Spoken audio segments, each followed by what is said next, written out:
बोलो ओंकारेश्वर भगवान की जय। जिस ज्योतिर्लिंग के दर्शन के लिए आप लोग पधारे हैं, ये राम से 14 पीढ़ी पूर्व मानधाता राजा हुए हैं।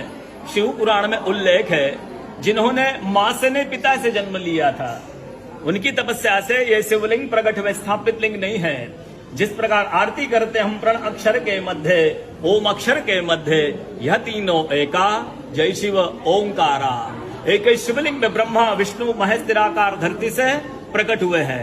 इसलिए अखंड दीप जो जल रहा प्राचीन समय से, एक ही दीपक में 3 बातियां लगातार जल रही है, ब्रह्मा विष्णु महेश की। इस पहाड़ी के ऊपर 7 किलोमीटर का परिक्रमा मार्ग है, वो भी ओम आकृति में है। जो पर्वत पे हम प्रभु के दर्शनों के लिए खड़े हैं, यह पर्वत स्वयं शिवलिंग की आकृति में है। चारों तरफ नर्मदा मैया जलहरी बनकर बह रही है। पूरे 12 ज्योतिर्लिंग में शयन आरती होती है, लेकिन बाबा का विश्राम ओंकारेश्वर ज्योतिर्लिंग में है, तो उनके शयन के लिए झूला पल्ला चौपड़ पास से बिछाए जाते हैं। बाबा यहाँ विश्राम करके 3 बजे रात उठ करके महाकालेश्वर जाएंगे, वहां स्नान करेंगे। इसलिए वहां का भस्म आरती प्रसिद्ध है, यहाँ का शयन आरती प्रसिद्ध है। शिव पुराण में भी कथा आती है, महिलाएं 16 सोमवार व्रत करती है, उसमें भी कथा आती है। क्या कथा आती है? प्रतिदिन भोलेनाथ आते हैं, माँ के साथ विश्राम करके सुबह ब्रह्म मुहूर्त में उठकर चले जाते हैं। एक दिन जब भोले बाबा माँ के साथ पधारते हैं, तो माँ पुजारी से पूछती, पुजारी हमें विश्राम के लिए जा रहे हैं, ये चौपड़ पासे में किन की जीत होगी? पुजारी बोलते कि आज ही भोले बाबा जीतेंगे। ऐसा बोलकर पुजारी घर चले जाते हैं।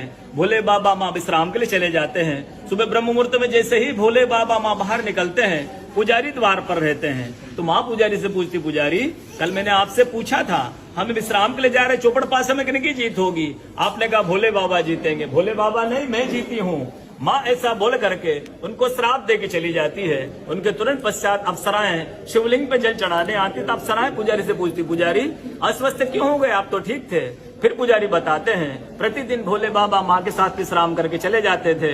कल भोले बाबा माँ के साथ पधारे, माँ ने मुझसे पूछ लिया, पुजारी हम विश्राम के लिए जा रहे, चौपड़ पासे में किनकी जीत होगी? मैंने कहा भोले बाबा जीतेंगे। भोले बाबा नहीं, माँ जीत गई, माँ मुझे श्राप दे के चली गई। अप्सरा बोलती, चिंता न करो, हम अंदर जाकर शिवलिंग की पूजा करके आते, फिर इसका उपाय बताएंगे। अप्सराएं अंदर जाकर के शिवलिंग की पूजा करके बाहर आकर बोलती, पुजारी आप 16 सोमवार व्रत कीजिएगा, व्रत करते ही स्वस्थ हो जाएंगे, व्रत करते ही ठीक हो जाएंगे। ये वो कथा का दर्शन ओंकारेश्वर ज्योतिर्लिंग में प्रतिदिन होता है। बोलो ओंकारेश्वर भगवान की